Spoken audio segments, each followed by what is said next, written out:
गोटे प्रकार एग्नोस्टिसिज्म टा अज्ञवादी माने गोटे प्रकार चूड़ांत कथा कही था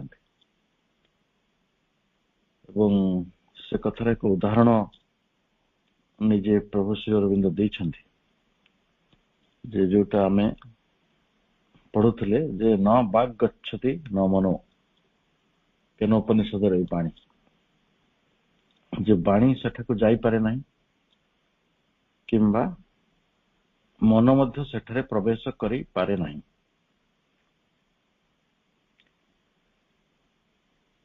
एवं अन्य एक प्रसंग रे आमे ए भली पढ़िचंती जे आमे बहु समय for when we come to the end of whatever path कौन सी भी से अज्ञवाद हो मायावाद हो कि कौन सी धर्मर बा अध्यात्मर कौन से एक पथ दे आमे जेतबेले शेष रे पहुंचू ए जगतटी the universe appears as only a symbol or an appearance of an unknowable reality। से अज्ञ वास्तवतार गोटे प्रतिभास रूप बा गोटे प्रतीक रूप आमको ता दिशे एवं सी निजको रूपांतरित करिसंती Rupayan करिसंती which translates itself here into different systems of values।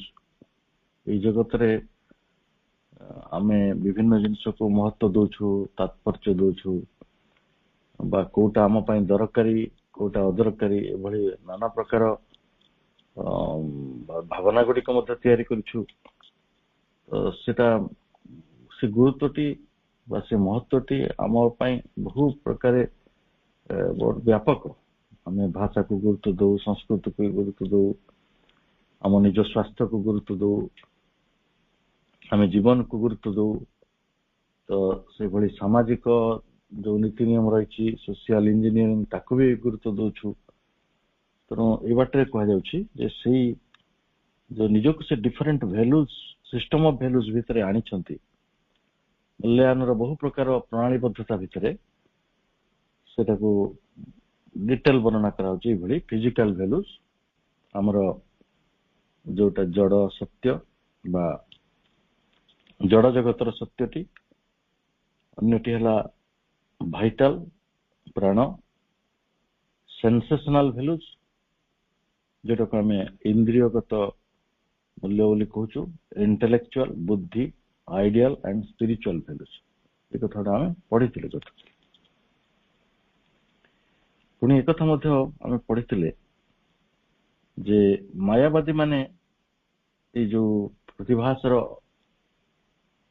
जो वास्तवताटी को कहउचंती अनरियलिटी ऑफ द अपीयरेंस सेटा को से माने एक्साजरेट करूचंती से भली अननोएबलनेस संपर्क रे अननोएबल अज्ञवादी माने जो कथाटी कहउचंती जे तांको वाणी बा भाषा द्वारा जानी हो नै ता मध्य गोटे अतिरंजन एक्साजरेशन आउ ताहले तांको जानिबार एक उपाय संपर्क रे से कहिथिले जे आमे when we speak of it as unknowable we mean really that it escapes the grasp of one thought and speech, instruments which proceed always by the sense of difference। बहुत व्याख्या करा जायतला सेंस ऑफ डिफरेंस टी कोन आपण मने थियो and expressed by the way of definition but if not knowable by thought it is attainable by a supreme effort of consciousness। ठीक अछि जोटा वाणी रे जानी हो नै मन द्वारा जानी हो नै ताले तांको चेतना द्वारा जानी हो by supreme effort of consciousness सामान्य व्यवस्था में सेटा supreme effort एवं there is even a kind of knowledge which is one which identity by which in a sense it can be known। तो जहां को वाणी द्वारा मन द्वारा जानी हो नै तांको एक सुप्रीम एफर्ट ऑफ कॉन्शियसनेस द्वारा जानी हो किंबा आउ गोटे प्रकार व्यवस्था रही जोटा आम कहूँ काइंड ऑफ नॉलेज गोटे प्रकार ज्ञान that is one with identity तादात्म्य बोध मध्य एपरी किसी ज्ञान रही जहाँ जना जापर आम एतिक पर्यंत पढ़ी आज नुआ करी पढ़ा certainly that knowledge cannot be reproduced successfully in terms of thought and speech, but when we have attained to it, the result is a revolution of that in the symbols of our cosmic consciousness, not only in one but in all ranges of symbols, which results in a revolution of our internal being and through the internal of our external life. बहुत दीर्घ धाड़ी अच्छे आम धीरे धीरे पढ़ा ताले एक सत्य जे सडनली निश्चित भाव में दैट नॉलेज आम जो ज्ञान कथा कहूँ परमार्थ संपर्क ज्ञान से ज्ञानटी हुए तो cannot be reproduce successfully in terms of thought and speech एक सत्य कहीं सत्य ना एग्नोस्टिसिज्म रो किछि कथा सत्य अछि कथा प्रथम रो आपन को हाइपोथेसिस सुरा दिया जाय तेणु मन सेठी पहुंची परिबो नाही बाणी सेठी पहुंची परिबो नाही but when we have attend to it आमे जदी सेठी ए जो विश्व चेतनार माध्यम रे हो तादात्म्य बोधर जरिया रे हो आमे जदी सेही भले ज्ञान को थरे पहुंचू the result is a revolution of that तेणु आमे से दैट कहले कैपिटल टी लगी से तत्स्वरूप को से परमात्मा स्वरूप को आमे गोटे नुआ रूप रे गोटे मूल्यांकन करछे रिवैल्यूएशन होछि केमिति ना से माने पाइथिले केमिति as a symbol and appearance आमे ताको पाउछे symbols of our cosmic consciousness गोटे विश्व चेतना रे आमे विश्व चेतनार प्रतीक रूपे तांको आमे पाइबा यही कथाटी है जोटा को आहरी आगे आपन सुंदर भाव में व्याख्या करा जो विश्व सहित माने ब्रह्मांड सहित पिंडर जो संपर्क तेणु से आम तो देखा जे विश्व चेतना रे सी संगुप्त होकर परिव्याप्त होकर रही श्री अरविंद दर्शन गोटे बड़ सालिएंट फीचर हूँ जे आपण को जो व्यक्ति चेतनाटी रही व्यष्टि चेतनाटी रही धीरे धीरे गोटे व्याप्त चेतना रे परिणत करी क्रमशः ताको एक विश्व चेतना रे परिणत करिवा एभली विश्व चेतना रे जत व्यष्टि चेतना विश्व चेतना रे परिणत हुए सेते बेले सेही तत्स्वरूप को जानिबारे अनुभव करिबारे हमको सहज होता है तेणु आम से symbols of our cosmic consciousness रे आम तांको पाउछु विश्व चेतनार प्रतीक गुड़िक माध्यम रे आम पुनर्मूल्यांकन करुछु through the internal symbols which results in a revolution of our internal being ताले सेते बेले तार परिणति भी आम व्यक्ति स्तर रे आसीबो तेणु गोटे स्तर रे नुहे बहुत जावतीय स्तर रे आमे कौन करवा ना से जो प्रतीक गुड़िक रही आम जानापी समर्थ होता which results in a revolution of our internal being and through the internal and external life ताले द्वारा कौन हो ना आमर जो अंतर्गत जीवन रही इन आवर लाइफ रही सेटा रिवोल्यूशन हम बहु प्रकार परिवर्तन ता भीतर संगठित हम रिवोल्यूशन माने कौन जोटा आप बदल दो परिवर्तित करदे गोटे चक्राकार घूरी जी आप तेणु रिवोल्यूशन टा सब गोटे परिवर्तन तेणु जिते व्यष्टि चेतनाटी विश्व चेतना परिणत हुए बहु परिवर्तन ता भीतर संगठित हुए खाली बाह्य जीवन में नुहे अंतर जीवन में बहु प्रकार परिवर्तन संगठित हुए से कथाटी कहुए through the internal and our external life moreover there is also a kind of knowledge through which that does reveal itself by all these names and forms phenomenal existence which do the ordinary intelligence only conceal it. ଆମ ସମସ୍ତଙ୍କ ପାଖରେ ଗୋଟେ ordinary intelligence ରହିଛି, ଗୋଟେ ସାମାନ୍ୟ ବୁଦ୍ଧି, ସାଧାରଣ ବୁଦ୍ଧି। କିନ୍ତୁ ଯେତେବେଳେ ଏଇ ସାଧାରଣ ବୁଦ୍ଧିର ଊର୍ଦ୍ଧ୍ୱରେ ଆପଣ ଆଉ ଗୋଟେ ପ୍ରକାର ସାମର୍ଥ୍ୟ ପାଉଛନ୍ତି, ସେତେବେଳେ ଆମେ ନାମ ରୂପ ଭିତରେ ଏଇ ଯୋଉ ଫର୍ମସ ଆଉ ordinary existence which forms and names, ନାମ ଆଉ ରୂପ, এটা ସବୁବେଳେ ଆସେ ନାମ ରୂପ। ତାହେଲେ ଆମେ ଦେଖୁ ଏଇ ଯୋଉ ସାଧାରଣ ବୁଦ୍ଧିର ଯୋଉ ନାମ ରୂପକୁ ଆମେ ଦେଖୁଛୁ, ସେଗୁଡିକ ମଧ୍ୟ ଗୋଟେ ପ୍ରକାରେ ଆମେ ଦେଖୁଛୁ, କିନ୍ତୁ ସେକୁ ସିମ୍ବଲ ଭାବରେ ଆମେ ଦେଖୁନୁ, କସ୍ମିକ ସିମ୍ବଲ ଭାବରେ। ତ ସେଦିନ ଆପଣ ତାକୁ କସ୍ମିକ ସିମ୍ବଲ ରୂପରେ ଯେତେବେଳେ ଦେଖିବାକୁ ଆରମ୍ଭ କରିବେ, ଯେ ତାଙ୍କ ଭିତରେ ମଧ୍ୟ, ଏଇ ବ୍ୟକ୍ତି ଭିତରେ ମଧ୍ୟ ଭଗବାନଙ୍କର ଉପସ୍ଥିତି ରହିଛି ବା ସେ ତତ୍ସ୍ୱରୂପ ଉପସ୍ଥିତ ରହିଛନ୍ତି।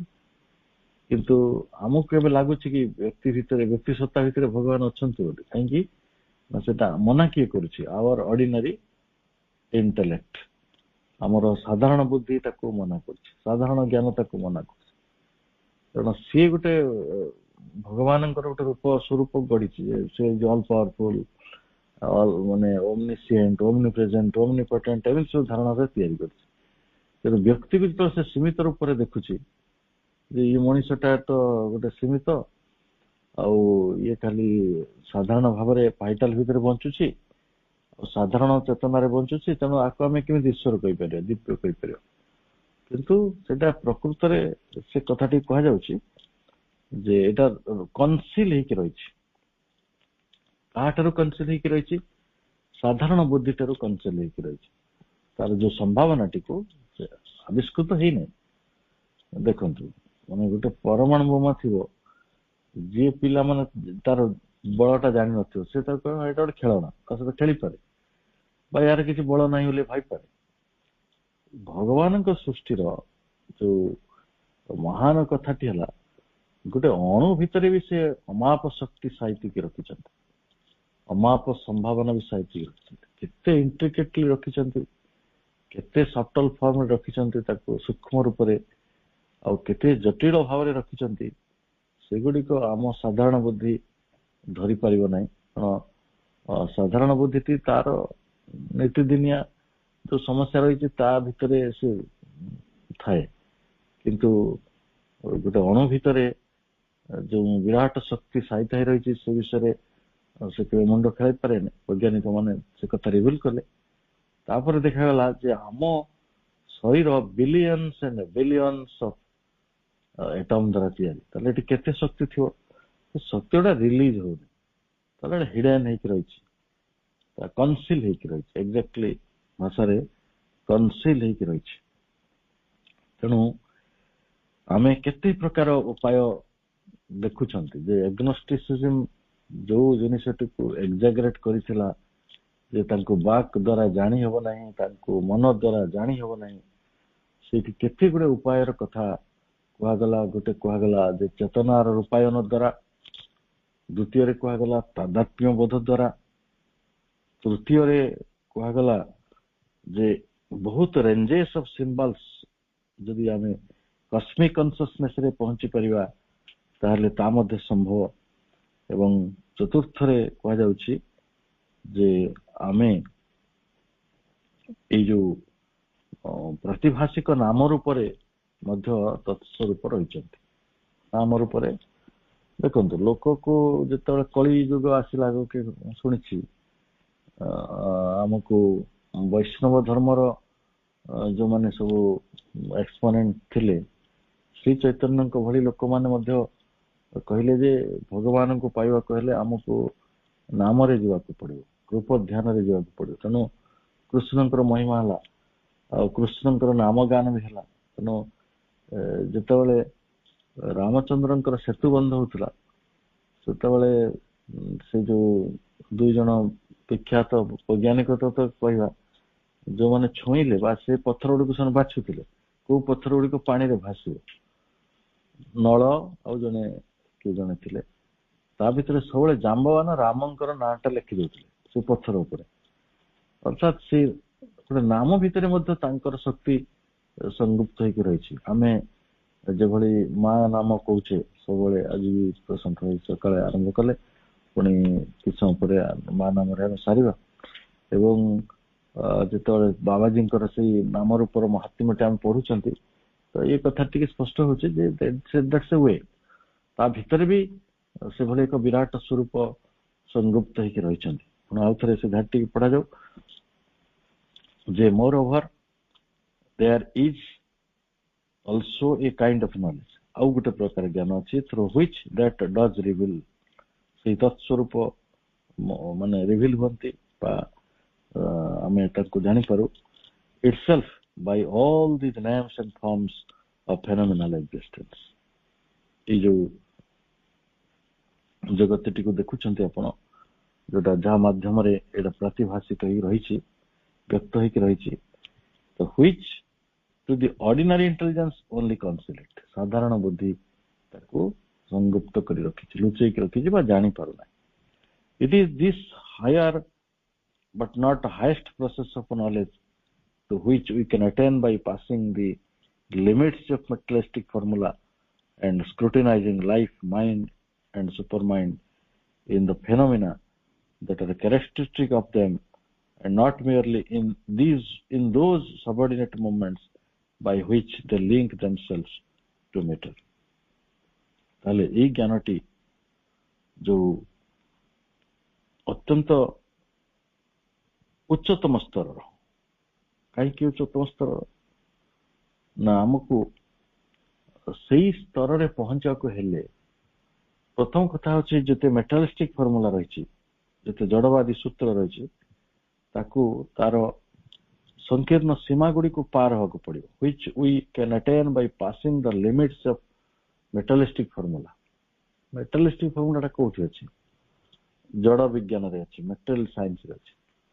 ତେଣୁ ଆମେ ଆଲୋଚନାଟି ଯୋଉଠୁ ଆରମ୍ଭ କରିଥିଲେ ଯେ ମେଟାଲିଷ୍ଟିକ ଆଇଡିଆ ଗୁଡିକ ମଣିଷକୁ ଦରକାର ନାହିଁ, ତାହେଲେ ଗୋଟେ ପରମ ସତ୍ୟ ଭାବରେ ଆମେ ଏ କଥାଟିକୁ ମଧ୍ୟ ପାଉଛୁ। ଯୋଉ ଜଡଟାକୁ ଆମେ ଉପେକ୍ଷା କରୁଥିଲେ, ଏଇ ଜଗତଟି ମିଥ୍ୟା, ଏଇ ଜଗତ ଅସତ୍ୟ, ଏଇ ଜଗତ ଅସାର, ଏଇଟାକୁ ଛାଡି ଦେଇକି ଆମକୁ ପଳାୟନ କରିବାର ଅଛି, କାରଣ ଏଇଟା ଜଡରେ ତିଆରି, ଆଉ ଜଡ ଭିତରେ ଚୈତନ୍ୟର କିଛି କମ୍ବିନେସନ ବସି ପାରୁନାହିଁ, ଆଉ ତେଣୁ ଏଠି ଚେତନା କଷ୍ଟ ପାଉଛି, ତେଣୁ ଏଇ ଜଡ ଜଗତର ପରିତ୍ୟାଜ୍ୟ।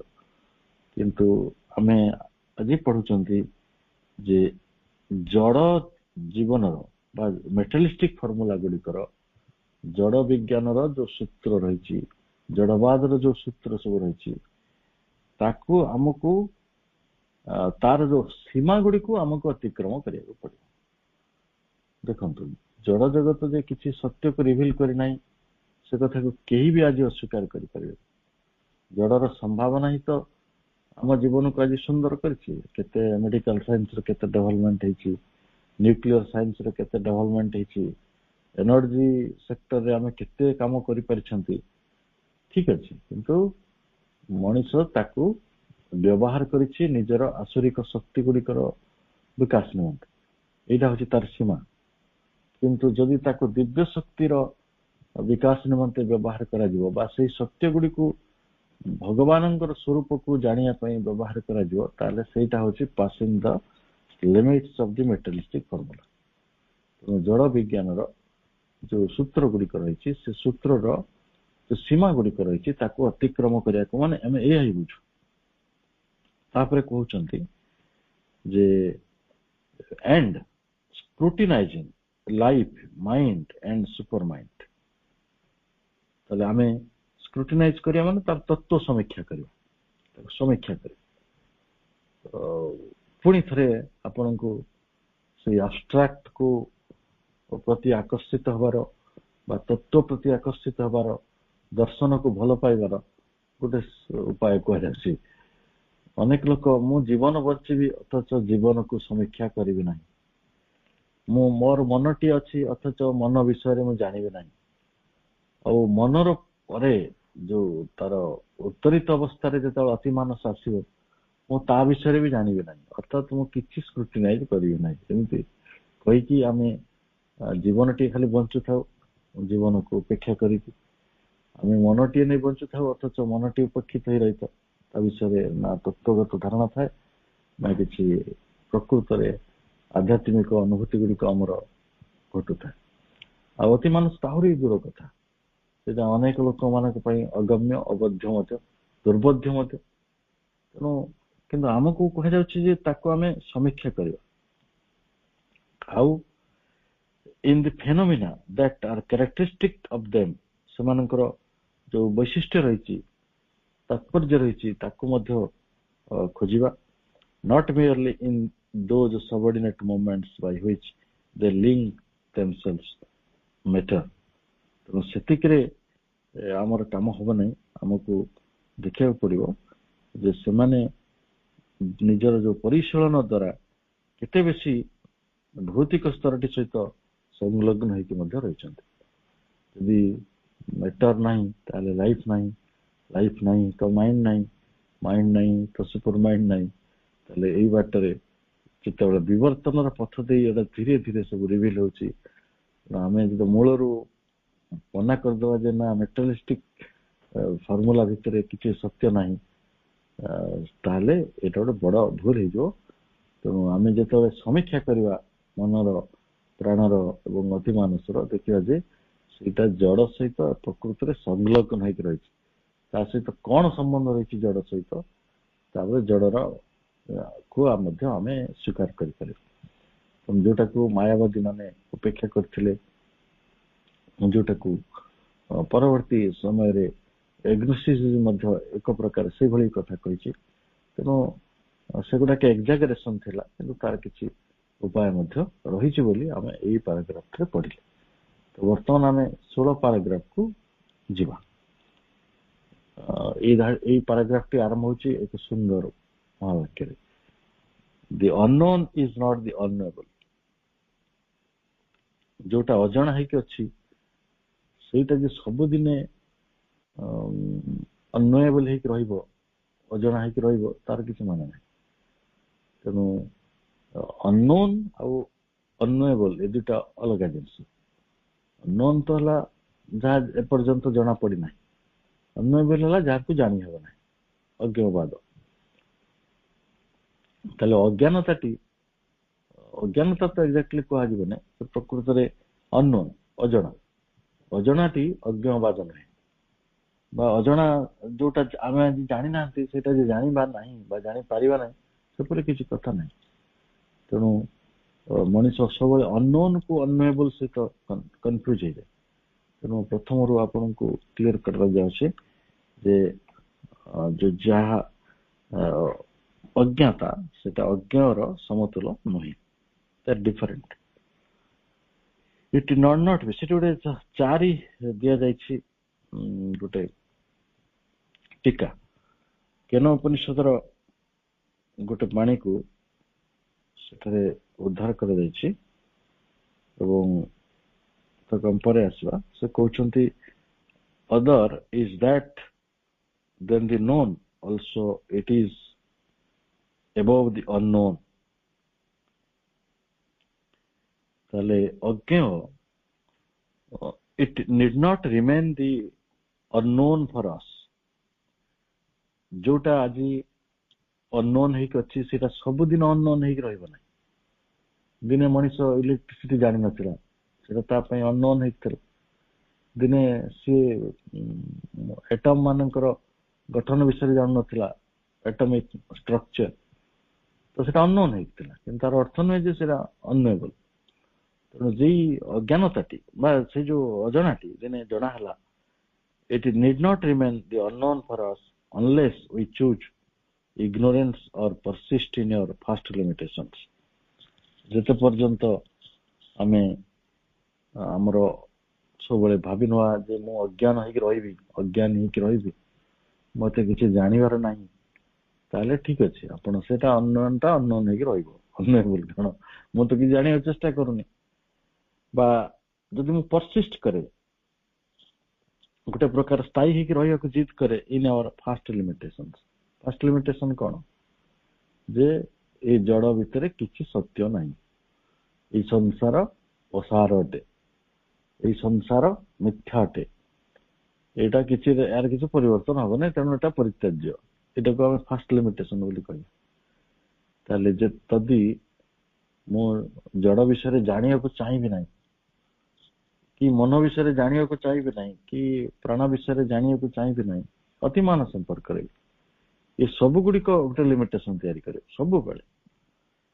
ତାହେଲେ ଏଇ ଜଗତ ଯେ ଲିମିଟେସନ ରେ ମଣିଷ ଗୁଡିକ ରହିଛନ୍ତି, ଆଉ ନିଜେ ନିଜର ସୀମା ଭିତରେ ଉତ୍ତରିତ ହେଇପାରୁନାହାନ୍ତି, ନିଜର ସୀମାଟିକୁ ଅତିକ୍ରମ କରିପାରୁନାହାନ୍ତି। ଯିଏ ଯୋଉ ଭୂମିରେ ରହିଛି ବା ଯିଏ ଯୋଉ ସ୍ତରରେ ରହିଛି, ସିଏ ତା ସ୍ତରଟିକୁ ଅତିକ୍ରମ କରି ଆଉ ଗୋଟେ ବୃହତ୍ତର ସ୍ତରକୁ ଯିବା ପାଇଁ ତା ପାଖରେ କିଛି ପ୍ରୟାସ ନାହିଁ ବା କିଛି ଚେଷ୍ଟା ବି କରୁନାହିଁ। ଯୋଉଟାକୁ ଆମେ ଏବେ ପଢିଲେ ଯେ ଜ୍ଞାନର ବିଭିନ୍ନ ଯୋଉ ସ୍ତର ରହିଛି ତା ମଧ୍ୟକୁ ପ୍ରବେଶ କରିବା ପାଇଁ ଆମକୁ ଯାଇକି ଆମ ଲିମିଟେସନ ଗୁଡିକ ଭାଙ୍ଗିବ। କିନ୍ତୁ କଣ ହୁଏ ନା ମଣିଷ ପାଖରେ ତାର କ୍ଷମତା ରହିଛି ଟୁ ଚୁଜ୍ ଇଗ୍ନୋରେନ୍ସ। ମୋ ଅଜ୍ଞାନତାଟିକୁ ବାଛି ନେଇଛି, ମୁଁ ତାର ଭିତରେ ବଞ୍ଚିବି, ମୋ ଅଜ୍ଞାନତା ବେଶ ଭଲ, ମୁଁ ଭଲ ରହିଛି ତା ଭିତରେ, କମ୍ଫର୍ଟେବଲ ଦେୟ। ତ ମଣିଷ ସେଇ ଜିଦରେ ଅଛି। ଆଉ ଗୋଟେ ଜିଦ୍ ଅଛି ଯେ ମୁଁ ପରସିଷ୍ଟ ଇନ୍ ଆୱାର ଫାର୍ଷ୍ଟ ଲିମିଟେସନ, ମୁଁ ଜାଣିବି ନାହିଁ, ମତେ କଣ ଦରକାର ବାକି କଥା ଗୁଡାକ ବୁଝିବା ଜାଣିବା। ତାହେଲେ ଯଦି ଏଇଭଳି ଗୋଟେ ସ୍ଥିତି ରହେ, ତାହେଲେ ଅନନୋନ୍ ଟା unknowable ହେଇକି ସବୁଦିନ ରହିଥିବ। For to all things that are not unknowable, all things in the universe, there corresponds in the universe faculties which can take cognizance of them, and in man, the microcosm, these faculties are always existent and at a certain stage capable of development. ଦୀର୍ଘ ଅଛି ଗାଡି, ଆମେ ଧୀରେ ଧୀରେ ପଢିବା। ତାହେଲେ ଏଇଠି କିଛି କଥା ରହିଛି ଯୋଉଟା ନଟ୍ unknowable, ସ୍ୱରୂପତ ଅଜ୍ଞାନ ନୁହେଁ। To all things that are not unknowable, ତେଣୁ ସବୁ କଥାଟା କଣ unknowable? ହଁ, କିଛି କଥା ଅଜ୍ଞାତ ହେଇକି ରହିଛି, ତା ବିଷୟରେ ଜଣା ପଡିନାହିଁ, ତା ବିଷୟରେ ଗବେଷଣା ହେଇନାହିଁ। ସେ କଥାଟା ଆପଣମାନଙ୍କୁ କହୁଥିଲି, ମୁଁ ଆଇନଷ୍ଟାଇନଙ୍କୁ ଉଦ୍ଧାର କରି କହୁଛି ଯେ ଏ ଜଗତର ଯଦି ମହାରହସ୍ୟ ଗୁଡିକ ମାତ୍ର 5-6% ଏପର୍ଯ୍ୟନ୍ତ ମଣିଷ ଜାଣିପାରିଛି, ଆହୁରି 94-95 ଭାଗ କଥା ରହିଛି ଯୋଉଟିକ ବିଶ୍ୱ ରହସ୍ୟ ସତ୍ୟ ଗୁଡିକ ଉଦ୍ଘାଟିତ ହେଇନାହିଁ। କିନ୍ତୁ ଯୋଉଟା ଉଦ୍ଘାଟିତ ହେଇନାହିଁ, ଅନନୋନ୍, ସେଟା unknowable ନୁହେଁ, ତେଣୁ ସେଟା ଧୀରେ ଧୀରେ ରିଭିଲ୍ ହଉଛି। ତାହେଲେ for to all things that are not unknowable, ଆମେ ଏ କଥା ମଧ୍ୟ କହିପାରିବା ନାହିଁ ଯେ ସବୁ କଥା ଜାଣି ହବ ନାହିଁ। All things in the universe, ଏଇ ଜଗତର ସବୁ କଥାକୁ ଜାଣି ହବ ନାହିଁ ଏମିତି କଥା ନୁହେଁ। ଏଇ ଜଗତରେ ଯେତେ କଥା ରହିଛି, all things in the universe, ଯାହା କିଛି ଏଇ ଜଗତରେ ରହିଛି, there corresponds in the universe faculties which can take cognizance of them. ତାହେଲେ ଗୋଟେ ସ୍ୱୀକୃତି, ଏଇଟାକୁ ଗୋଟେ ଜାଣି ହବ, ଆଉ ମାନେ ଆମେ କଗ୍ନିଜେନ୍ସ ଭିତରକୁ ତାକୁ ଆଣିପାରିବା, ଜ୍ଞାନ ଭିତରକୁ ଆଣିପାରିବା, ତାକୁ ଏଭଳି ଗୋଟେ ବିଷୟ ରହିଛି ଯେ ଆମ ପାଖରେ ମଧ୍ୟ ୟୁନିଭର୍ସ ଫ୍ୟାକଲ୍ଟିଜ ତିଆରି କରୁଛି ସେଇଭଳି। କାରଣ ଆଜି ଯୋଉ ଅଜଣା କାହିଁକି ରହିଛି ନା ଆମ ପାଖରେ ଫ୍ୟାକଲ୍ଟିଜ ନାହିଁ, ଜାଣିବାକୁ ଆମ ପାଖରେ ସାମର୍ଥ୍ୟ ନାହିଁ। ଫ୍ୟାକଲ୍ଟିଜର ସରଳ ଶବ୍ଦ ହଉଛି ସାମର୍ଥ୍ୟ। ଆମ ଆଖି, ଆମ କାନ, ଆମ ନାକ, ଏଗୁଡା ସବୁ ଗୋଟେ ଫ୍ୟାକଲ୍ଟି। ତାଠାରୁ ବେଟର ଫ୍ୟାକଲ୍ଟି ହଉଛି ମାଇଣ୍ଡ, ତାଠାରୁ ବେଟର ଫ୍ୟାକଲ୍ଟି ହଉଛି ଇଣ୍ଟେଲେକ୍ଟ। ତେଣୁ ଇଣ୍ଟେଲେକ୍ଟ ପର୍ଯ୍ୟନ୍ତ ମଣିଷ ବର୍ତ୍ତମାନ ସୀମିତ ହେଇକି ରହିଛି। ଏବଂ ସେ ବୁଦ୍ଧି ବି କେତେ ପ୍ରକାର, କାହାରି ପାଖରେ ନିଶ୍ଚୟାତ୍ମିକା ବୁଦ୍ଧି ରହିଛି, କାହା ପାଖରେ ଅନିଶ୍ଚୟାତ୍ମକ ବୁଦ୍ଧି ରହିଛି, ଯୋଉଟାକୁ ଭଗବତ ଗୀତା ବ୍ୟବସାତ୍ମକ ବୁଦ୍ଧି ଏବଂ ଅବ୍ୟବସାତ୍ମକ ବୁଦ୍ଧି ବୋଲି କହୁଛନ୍ତି। ଦୁଇ ପ୍ରକାର ବୁଦ୍ଧି। ଗୋଟିଏ ବୁଦ୍ଧି ଜ୍ଞାନର ଅନ୍ୱେଷଣ କରେ, ଆଉ ଗୋଟେ ବୁଦ୍ଧି ଜ୍ଞାନକୁ ମନା କରେ, ଇଗ୍ନୋରେନ୍ସକୁ ଚୁଜ୍ କରେ। ତେଣୁ ସେଇଭଳି ମାନେ ମଣିଷ ପାଖରେ ଯୋଉ ବୁଦ୍ଧି ରହିଛି, ତ ସିଏ ଯେତେବେଳେ ଚାହିଁବ ୟୁନିଭର୍ସ ବା ବିଶ୍ୱ ଶକ୍ତି ଯେତେବେଳେ ଚାହିଁବେ ଆମ ଭିତରେ ଆହୁରି ଫ୍ୟାକଲ୍ଟିଜ ଗୁଡିକ ଖୋଲିଦେବାର ସମ୍ଭାବନା ରହିଛି ଏବଂ ସେଇ ଫ୍ୟାକଲ୍ଟିଜ ଗୁଡିକ ଜାଣିବ ଏ ବିଶ୍ୱ ସତ୍ୟକୁ ଏବଂ ସେ ବିଷୟରେ ପ୍ରଭୁଙ୍କର କଣ ଅଛି ଯୋଉଟା ପ୍ରେଡିକ୍ସନ ଅଛି ସେଟା ହଉଛି ମଣିଷ ଅତି ମାନସକୁ ଯିବ। ଅତି ମାନସ ଦ୍ୱାରା ହିଁ ଏଇ ବିଶ୍ୱ ରହସ୍ୟର ସବୁ ଗ୍ରନ୍ଥି ଗୁଡିକ ଖୋଲି ଯାଇପାରିବ, ସବୁ ଗଣ୍ଠି ଖୋଲି ଯାଇପାରିବ। ଯେତେ ପର୍ଯ୍ୟନ୍ତ ସେ ବିରାଟ ଶକ୍ତିର ପ୍ରଭାବରେ ବା ତା ସାନ୍ନିଧ୍ୟ ଭିତରକୁ ଆମେ ଆସୁନାହାନ୍ତି ବା ସେ ଗ୍ରେଟ୍ ଫ୍ୟାକଲ୍ଟିର ସାମର୍ଥ୍ୟ ତାର ଅଧୀନକୁ ଆସୁନାହାନ୍ତି ସେତେ ପର୍ଯ୍ୟନ୍ତ ଏଇଭଳି ଗୋଟେ ଭୟଙ୍କର ତମିଶ୍ରା ମଣିଷକୁ ସବୁବେଳେ ଗୋଡଉଥିବ। ତାହେଲେ ସେ ଏଇ ଫ୍ୟାକଲ୍ଟି ଯୋଉଟିକ ଅଛି, ମଣିଷ ଭାବୁଛି ବୁଦ୍ଧିଟା ବୋଧେ ଶେଷ କଥା, ବୁଦ୍ଧିର ପରେ ଆଉ କିଛି ନାହିଁ। ଯଦି ଦିନେ ଅନ୍ୟ ପ୍ରାଣୀ ମାନେ ଆସିଥିଲେ ଯୋଉମାନଙ୍କ ପାଖରେ ବୁଦ୍ଧି ନଥିଲା, ବିବର୍ତ୍ତନର ପଥରେ ବୁଦ୍ଧି ଯଦି ନିର୍ମାଣ ହେଇପାରିଲା ତ ବିବର୍ତ୍ତନ ପଥରେ ବୁଦ୍ଧିର ଆଉ ତାଠାରୁ ଆହୁରି ବଡ ଫ୍ୟାକଲ୍ଟି ଆସିବ, ବଡ ସାମର୍ଥ୍ୟ ଆସିବ। And in man, the microcosm, these faculties are always existent and at a certain stage capable of development. କିନ୍ତୁ ଏଇ ମନୁଷ୍ୟର ଗୋଟେ ବଡ କାହିଁକି ଇଏ ଗୋଟେ ଅତି ଗୁରୁତ୍ୱପୂର୍ଣ୍ଣ ସ୍ପେସିସ୍ ୱାର୍ଡରେ ଏଇଥିପାଇଁ ଯେ ତା ପାଖରେ ଏଇ ଫ୍ୟାକଲ୍ଟିଜ ଗୁଡିକ ଗୋଟେ ମାଇକ୍ରୋକୋଜମରେ ଅତି ସୂକ୍ଷ୍ମ ସ୍ତରରେ ସବୁ କଥା ବିଦ୍ୟମାନ ରହିଛି। ଦେଖନ୍ତୁ ଅତି ମାନସ କଣ ପ୍ରକୃତରେ ଆମ ଭିତରେ ଗୋଟେ ସଂଗୁପ୍ତ ବୀଜ ହେଇକି ନାହିଁ କି ଅଛି, ସେ ବୀଜଟି ଏପର୍ଯ୍ୟନ୍ତ ଅଙ୍କୁରିତ ହେଇନାହିଁ। ତେଣୁ ମନର ବୀଜ ବି ତା ଭିତରେ ଥିଲା, ବୁଦ୍ଧିର ବୀଜ ବି ତା ଭିତରେ ଥିଲା, ଗୋଟେ ମାଇକ୍ରୋକୋଜମ ଫର୍ମରେ, ଯୋଉଟାକୁ ଆମେ କହୁଛୁ ଯାହା ଅଛି ପିଣ୍ଡେ ତାହା ଅଛି ବ୍ରହ୍ମାଣ୍ଡେ। ମନୁଷ୍ୟ ଶରୀର କଥା କୁହାଯାଉଛି, ଅନ୍ୟ ପ୍ରାଣୀ କଥା କୁହାଯାଏ। କାହିଁକିନା ମନୁଷ୍ୟ ହଉଛି ସେପରି ଗୋଟିଏ ବିଶେଷ ପ୍ରାଣୀ ଯାହା ପାଖରେ ବିଶ୍ୱର ସମସ୍ତ ସମ୍ଭାବନା ଗୁଡିକ ମୂଳରୁ ବିଦ୍ୟମାନ ଥିଲା। ସିଏ ତାକୁ ଧୀରେ ଧୀରେ ତାକୁ ରିଭିଲ କରୁଛି ଏବଂ ଆମେ ଯୋଉ ବୁଦ୍ଧି ବା ମନର ଉତ୍ତରିତ ଅବସ୍ଥା କଥା ଚିନ୍ତା କରୁଛୁ ତାହା ମଧ୍ୟ ମନୁଷ୍ୟ ପାଖରେ ବିଦ୍ୟମାନ ରହିଛି। ସେଇ କଥା ଭାଗବତରେ ଲେଖା ଯାଇଥିଲା, ଆମେ ବହୁବାର ସେ ଧାଡ଼ି କଥା ଚିନ୍ତା କଲେଣି। ମନୁଷ୍ୟ ଦେହେ ଦିବ୍ୟ ଜ୍ଞାନ ଦେଖି ସନ୍ତୋଷ ଭଗବାନ। ଏଇଟା ହଉଛି ଗୋଟେ ଫାଇନାଲ ଟ୍ରୁଥ ବୋଲି ଭାବନ୍ତୁ। ମନୁଷ୍ୟ ପାଖରେ ଯୋଉ ଦିବ୍ୟ ଜ୍ଞାନ ରହିଛି ମଣିଷ ତାକୁ ଜାଣିପାରିବ ତ ସେତେବେଳେ ହିଁ ଭଗବାନଙ୍କର ସନ୍ତୋଷ ବିଧାନ ହବ ବା ଭଗବାନ ପରିପୂର୍ଣ୍ଣ ହେବେ। ଏବଂ କେବଳ ମନୁଷ୍ୟ ଦେହେ ଦିବ୍ୟ ଜ୍ଞାନ, ମନୁଷ୍ୟ ହିଁ ସେଇ ଦିବ୍ୟ ଜ୍ଞାନଟିକୁ ଲାଭ କରିବ। ଏହା ହିଁ ହଉଛି ଭାଗବତର ବାଣୀ। ତାହେଲେ ଯଦି ସେ କଥା ସତ ହୁଏ ତାହେଲେ ଆମେ ଯାହା କିଛି ଅନ୍ନଏବୁଲ ଭାବିଛୁ ସେଗୁଡିକ ଅନ୍ନଏବୁଲ ନୁହେଁ। ବ୍ରହ୍ମାଣ୍ଡର ପ୍ରତ୍ୟେକ ବସ୍ତୁ ପ୍ରକୃତରେ ଜାଣି ହବ ଏବଂ ସେଟାକୁ ଜ୍ଞ ସତ୍ୟରେ ପରିଣତ କରିବାର, କୋଗ୍ନିଜେନ୍ସ ଭିତରକୁ ଆଣିବାର ଗୋଟେ ସାମର୍ଥ୍ୟ ବୃତ୍ତିମାନ ସବୁବେଳେ ବିଦ୍ୟମାନ ରହିଛି କୋଉଠି, ୟୁନିଭର୍ସ ଭିତରେ। ଏବଂ ସେଇଟା ଭେରି ମଚ ମନୁଷ୍ୟ ଭିତରେ ସେଟା ରହିଛି। ଆଉ ମନୁଷ୍ୟ ଯାଇକି ଗୋଟେ ନିର୍ଦ୍ଦିଷ୍ଟ ସ୍ତରରେ ଯେତେବେଳେ ପହଞ୍ଚିବ, ସେ ସ୍ତରଟା କି ସ୍ତର? ଗ୍ନୋଷ୍ଟିକ ସ୍ତର। ଯୋଉ କଥାଟି ଆପଣ ଏଇ ପ୍ରବନ୍ଧ ବହିର ଶେଷ ପାରାଗ୍ରାଫ, ଶେଷ ଯୋଉ ଚାପ୍ଟର ଗୁଡିକରେ ପାଇବେ। ତେଣୁ ଯୋଉ ଏଗ୍ନୋଷ୍ଟିକ ଯୋଉ ମଣିଷଟି ଅଛି ସେଇ ମଣିଷଟି ଦିନେ ଗ୍ନୋଷ୍ଟିକ ମ୍ୟାନରେ ପରିଣତ ହବ, ଗ୍ନୋଷ୍ଟିକ ବିଙ୍ଗ ରେ ପରିଣତ ହବ।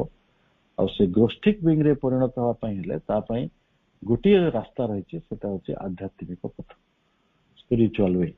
ଏବଂ ଯୋଉମାନେ ସ୍ପିରିଚୁଆଲ ପାଥକୁ ଗ୍ରହଣ କରି ନେଇଛନ୍ତି ସେମାନଙ୍କ ପାଇଁ ଏ କଥାଟି ସରଳ ହବ। ଏଇଟାକୁ ପ୍ରଭୁ କହୁଛନ୍ତି at a certain stage of capable of development. ତେଣୁ କେତେବେଳେ ଏଟା ସମ୍ଭବ ନା ଯେତେବେଳେ ବିକାଶର ଗୋଟେ ସ୍ତରରେ ସେ ଯାଇକି ଉପନୀତ ହବ। ତେଣୁ ଆମେ ତ ବିକାଶ କରୁଛୁ, ମଣିଷ ବିକାଶ କରୁନି। ବଢିଆ ରାସ୍ତାଘାଟ ତିଆରି କଲାଣି, ବଳଦ ଗାଡି ଚଢୁଥିବା ମଣିଷଟି ଆଜି ଅନ୍ତରିକ୍ଷକୁ ଗଲାଣି। ତେଣୁ ମଣିଷ ସେଇ ବିକାଶଟାକୁ ହୁଏତ ମାନେ ନିନ୍ଦନୀୟ ନୁହେଁ, ସେ ବିକାଶ ଦରକାର ଅଛି, କିନ୍ତୁ ତା ସାଙ୍ଗରେ ତାର ମନ ବୁଦ୍ଧିର ଏବଂ ତାର ସାମର୍ଥ୍ୟ ଗୁଡିକର ବିକାଶ ହେବା ଜରୁରୀ, ଯୋଉଟା ଏଇ ବିଶ୍ୱ ଜଗତରେ ଥିବା ଯେତେ ସତ୍ୟ ରହିଛି ତାକୁ ସେ କୋଗ୍ନିଜେନ୍ସ ଭିତରକୁ ନେଇଯାଇପାରିବ। We may choose not to develop them। ପୁଣି କୁହାଯାଉଛି ଆମ ପାଖରେ ଫ୍ରିଡମ ଅଛି। କଣ ଫ୍ରିଡମ ଅଛି ନା ଆମେ ବିକଶିତ ହେବାକୁ ଚାହୁଁନୁ। ଆମର ବିକାଶ କଣ ଦରକାର, ଆମେ ଯେମିତି ଅଛୁ ସେମିତି ରହିବୁ। ଆମର ତ ଚାଷ ବାସ କରୁଛୁ, ଗାଈ ବଳଦ ରଖୁଛୁ, ଆମର ଚାକର ବାକର ଅଛନ୍ତି, ଆମେ ଘର ଦ୍ୱାର କରୁଛୁ, ଗାଡି ମଟର ଚଢୁଛୁ, କଣ ଅସୁବିଧା କଣ ହଉଛି? କିଛି ଅସୁବିଧା ନାହିଁ। ତାହେଲେ ଆମେ ସେଇ ଜାଗାରେ ରହିଯାଇପାରିବା। ଆମ ସରକାର ମାନଙ୍କୁ ଆମେ ଭୋଟ ଦଉଥିବା, ଆମ ସରକାର ମାନେ ଆମକୁ କହୁଥିବେ ବିକାଶ କରିଦେବେ, ଆଉ ଆମେ ବିକାଶ ପଛରେ ପାଗଳ ହେଇ ଦଉଥିବା।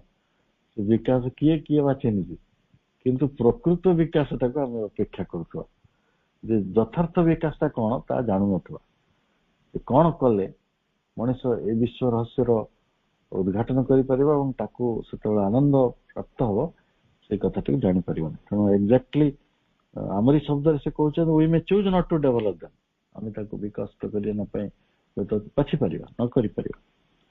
ତାପରେ where they are partially developed, we may discourage and impose on them a kind of atrophy। ତାହେଲେ ଯୋଉ ଜାଗାରେ ସେ ଆଂଶିକ ଭାବରେ ବିକଶିତ ହେଇଛି, ଆମେ ସେଇ ଜାଗାରେ ହୁଏତ ଗୋଟେ ଡିସ୍କରେଜମେଣ୍ଟ ଆଣିପାରିବା, ଯୋଉଟାକୁ ଅନୁତ୍ସାହିତ କରିବା। ଆଉ କଣ କରୁ ଅନେକ ସମୟରେ and impose on them a kind of atrophy। ତାକୁ ଶୁଖେଇ ମାରିବା, ତାକୁ ଖାଇବାକୁ ନ ଦେଇକି ମାରିବା, ଅଟ୍ରଫି ଭିତରକୁ ନବା, ମାନେ ଯୋଉଟାକୁ କିଛିଟାକୁ ପରିପୋଷିତ ନ କଲେ ସେ ମରିଯିବ। ସେଇଭଳି ଯୋଉମାନଙ୍କ ପାଖରେ କିଛି ପାର୍ସିଆଲି ଡେଭଲପମେଣ୍ଟ ହେଇଥାଏ ଏଇ ଫ୍ୟାକଲ୍ଟି ଗୁଡିକର, ଆମେ କଣ କରୁ ତାକୁ ଏତେ ନିରୁତ୍ସାହିତ କରୁ, ଆଉ ତାକୁ ଆମେ ଏତେ ମାନେ impose on them a kind of atrophy. ଗୋଟେ ପ୍ରକାର ତାକୁ ଫିଡ୍ ନ କରିବା, ତାକୁ ଖାଇବାକୁ ନ ଦେବା, ତାକୁ ପାଣି ଟିକେ ଉପରେ ନ ଦେବା, ଏଇଭଳିଆ ଗୋଟେ ଅବସ୍ଥାକୁ ନେବା ଯେମିତି ସେ ମରିବ ହିଁ ମରିବ। କାହିଁକି କହିଲେ ସେମିତି କାହିଁକି ଆମେ କରୁ? ଏଇଥିପାଇଁ କରୁ ଯେ ସେଇଟା ଆମ ସମସ୍ତଙ୍କର ଯୋଉ କମନାଲିଟି ରହିଛି ବା ଆମ ସମସ୍ତଙ୍କ ପାଖରେ ଯୋଉ ଜେନେରାଲିଟି ଅଛି ସେଇଟା ଠାରୁ ସେଇଟା ଅଲଗା ହେଇଯିବ। କିଛି ଲୋକଙ୍କ ପାଖରେ ଫ୍ୟାକଲ୍ଟିର ସେଭଳି ଡେଭଲପମେଣ୍ଟ ହେଇଛି, ଆମେ କାହାକୁ ଯଦି ଉଦାହରଣ ଭାବରେ ପାଉନୁ। ମୁଁ ଶ୍ରୀ ଅରବିନ୍ଦଙ୍କ କଥା ଛାଡନ୍ତୁ, ମାଙ୍କ କଥା ଛାଡନ୍ତୁ, ମୁଁ ଓଡିଶାର ଜଣେ କନ୍ଧ କବି ଭୀମ ଭୋଇଙ୍କ କଥା କହୁଛି। ମୁଁ ଓଡିଶାର ଜଣେ ସାଧାରଣ ମଣିଷ, ଏବେ ସେ ଜୀବିତ ଅଛନ୍ତି, ତାଙ୍କ ସରକାର ଯାହା ବହୁତ ବୀର ବିଳମ୍ବରେ ପଦ୍ମଶ୍ରୀ ଉପାଧି ଦେଲେ, ତାଡି ସରୁବାଇଙ୍କ କଥା କହୁଛି। ଯୋଉମାନଙ୍କ ପାଖରେ ଏଗୁଡିକ ପ୍ରାମାଣ୍ୟ ଦିଶୁଛି, ଏଇଟା ଭିଜିବୁଲ ଯେ ସେମାନେ ତାଙ୍କର ବୁଦ୍ଧି ମନ ଆଉ ତାର ଉର୍ଦ୍ଧ୍ୱରେ ଆହୁରି କିଛି ସାମର୍ଥ୍ୟ ଗୁଡିକୁ ପାର୍ସିଆଲି ଡେଭଲପ କରିପାରିଛନ୍ତି। କିନ୍ତୁ ପାର୍ସିଆଲି ଡେଭଲପ କଲେ ହଉଛି କଣ, ମଣିଷ ତାଙ୍କୁ ଉପେକ୍ଷା କରେ, ଅବଜ୍ଞା କରେ, ଅପମାନ କରେ। ଆମେ ଯାଇକି ଦେଖିବେ ତ ସେଇ ଲୋକଙ୍କ ସହ କଥା ହେବେ, ହ୍ୱାଟ ହ୍ୟାପେଣ୍ଡ ଟୁ ଦେମ୍। ଯେତେବେଳେ ଭୀମ ଭୋଇ ଯାଇଥିଲେ ପୁରୀ, ଯେ କହିଥିଲେ ଯେ ଏଇଟା ଜଗତର ନାଥ ଯଦି ଏଠି ରହୁଛନ୍ତି ତାହେଲେ ଏଠି ସମସ୍ତଙ୍କର ପ୍ରବେଶର ଅଧିକାର ରହିଛି, ସମସ୍ତେ ତାଙ୍କୁ ଦର୍ଶନ କରିପାରିବେ, ତମେ କେହି ତାକୁ ସିଂହ ଦ୍ୱାର ବନ୍ଦ କରିପାରିବନି। କଣ ପରିଣତ ହେଲା? ସେ ପଣ୍ଡା ମାନେ ମିଳିତ ଭାବରେ ତାଙ୍କୁ ଆକ୍ରମଣ କଲେ। ତ ସେ ଯେଭଳି ଗୋଟେ ଘଟଣା ମାତ୍ର, ଏଭଳି ଅନେକ ଘଟଣା ରହିଛି, ଆଜି ମଧ୍ୟ ରହିଛି। ଆପଣ ସେ ତାଡି ସରୁବା ସାଙ୍ଗେ ଯାଇ କଥା ହୁଅନ୍ତୁ, ଲୋକମାନେ କେମିତି ତାଙ୍କୁ ଥଟ୍ଟା କରନ୍ତି, କୁହନ୍ତି ତମେ ତ ଭଗବାନ କହୁଛ, ଆଉ ତମ ପାଖରେ ସବୁ ଦେବତା ମାନେ ଆସି ବିଚରଣ କରୁଛନ୍ତି, ଋଷି ମାନେ ତମ ପାଖକୁ ଆସୁଛନ୍ତି, ତମେ କାହିଁ ଏତେ ହଇରାଣ ହଉଛ, ତମର କାହିଁକି ଖାଇବାକୁ ନାହିଁ, ତମର କାହିଁ ପିନ୍ଧିବାକୁ ନାହିଁ। ଆରେ ବାବୁ, ସେ ସ୍ତର ଅଲଗା, ଏଇ ସ୍ତର ଅଲଗା, କାରଣ ସେଟା ଗୋଟେ ପାର୍ସିଆଲି ଡେଭଲପ ହେଇଛି। ସମ୍ପୂର୍ଣ୍ଣ ମହାଲକ୍ଷ୍ମୀ ତାଙ୍କ ପାଖକୁ ବର୍ତ୍ତମାନ କେମିତି ଆସିବେ, ଆସିବା କଣ ଦରକାର? ଆଉ ଆମେ ସବୁ କଥା ଗୁଡିକ କଣ ମହାଲକ୍ଷ୍ମୀଙ୍କର ଇନ୍ ଟର୍ମସ ରେ ବୁଝିବା କି? ସବୁ କଥା ଗୁଡେ ସେଇଭଳି ବୁଝାଯିବ କି? ଜଣେ ଲୋକ ଆଧ୍ୟାତ୍ମିକ ମାନେ ତାର ଯେ ନିହାତି ଭାବରେ ବାକି ଧନୀ ଲୋକମାନଙ୍କ ଠାରୁ ବେଶୀ ଧନ ଥାଉ, ଏଇଭଳି ଯୋଉ ପରିକଳ୍ପନା ଗୁଡିକ, ଏଇଟା ଗୋଟେ ଆମର ସାଧାରଣ ଦିଗକୁ ହିଁ ଦର୍ଶଉଛି। ତେଣୁ ଏଇ ବାଟରେ ଆମେ କଣ କରୁ ନା ଇମ୍ପୋଜ କରୁ, impose on them a kind of atrophy. ଆପଣ ଜଗତର ଅନେକ ସତ୍ୟକୁ ସେଇଭଳି ପାଇବେ। ଶ୍ରୀ ଅରବିନ୍ଦଙ୍କ ଜୀବନରେ ଏତେ କଷ୍ଟ କାହିଁକି ଉଠେଇବାକୁ ପଡିଲା, ଏତେ କଷ୍ଟ କାହିଁକି ଉଠେଇବାକୁ ପଡିଲା?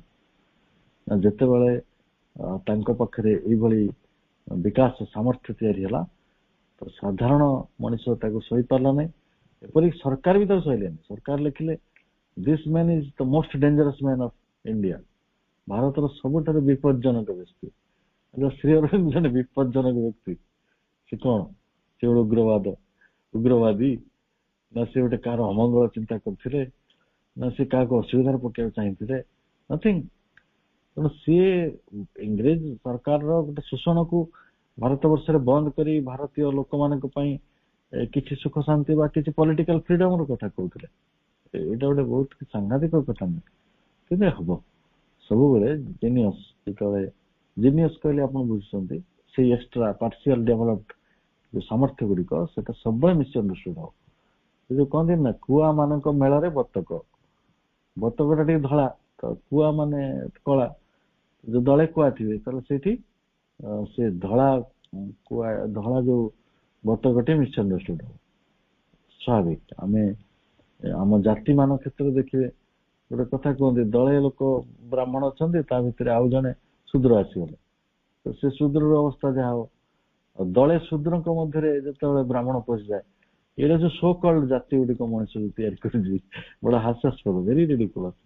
ତେଣୁ ଏଇ କଥା ଗୁଡିକ ଏଇଭଳି ଘଟେ, କାରଣ ପାର୍ସିଆଲ ଡେଭଲପମେଣ୍ଟ ଯୋଉ ଜାଗାରେ ହବ, ତାକୁ ମଣିଷ ବାକି ଲୋକ ବୁଝିପାରିବେ। ସେ କହିବାରେ ଇଏ ଗୋଟେ କଣ ଅଜବ କଥା ୟା ପାଖରେ ଘଟୁଛି, ଏ ଗୋଟେ ମିଛ ବାହାନା କରୁଛି, ଏ କିଛି ହାତ ସଫେଇ କରୁଛି। ତ ସେଇ ବାଟରେ ସେମାନେ ତାକୁ ଏପରି ଗୋଟେ ସ୍ଥିତି ତା ଉପରେ ଇମ୍ପୋଜ କରିବେ, ଯାହା ଫଳରେ ତାର ସେଇ ଯୋଉ ପାର୍ସିଆଲ ଡେଭଲପ ଫ୍ୟାକଲ୍ଟି ମରିଯିବ। But fundamentally all possible knowledge is knowledge within the power of humanity. କିନ୍ତୁ ଫଣ୍ଡାମେଣ୍ଟାଲିଟି ଆମେ ଫଣ୍ଡାମେଣ୍ଟାଲି କଣ ପାଇବା? ଫଣ୍ଡାମେଣ୍ଟାଲିଟି ଅଲଗା ଜିନିଷ। ଫଣ୍ଡାମେଣ୍ଟାଲିଟି ତ ମୌଳିକବାଦ, ଆମେ ସେଥିରେ ଯିବାନି। ଫଣ୍ଡାମେଣ୍ଟାଲି ମୌଳିକ ଭାବରେ ଏ ବିଶ୍ୱର ସତ୍ୟଟି କଣ ନା, ଏ ଜ୍ଞାନକୁ ସାଧନ କରିବାର ଶକ୍ତି ମଣିଷ ପାଖରେ ରହିଛି। Knowledge is knowledge within the power of humanity. ତେଣୁ ମନୁଷ୍ୟକୁ ଆମେ ବିଶେଷ ପ୍ରାଣୀ କହିଲେ କୋଉ କାରଣରୁ? ଅହଙ୍କାର କାରଣରୁ ନା, ତାର ସେ ସିଧା ଚାଲୁଛି ବୋଲି? ସେମିତି ନୁହେଁ, ତାର ବହୁତ ବିଶେଷତ୍ୱ ରହିଛି ମନୁଷ୍ୟର। ଆପଣ ଦେଖିବେ ଏଇ ଜଗତରେ କେତେ ପ୍ରକାର, କେତେ ହଜାରର, କେତେ ଲକ୍ଷ ପ୍ରକାର ପ୍ରାଣୀ ରହିଛନ୍ତି। ଶାସ୍ତ୍ର କହୁଛନ୍ତି 84 ଲକ୍ଷ ପ୍ରକାର ପ୍ରାଣୀ ଅଛନ୍ତି।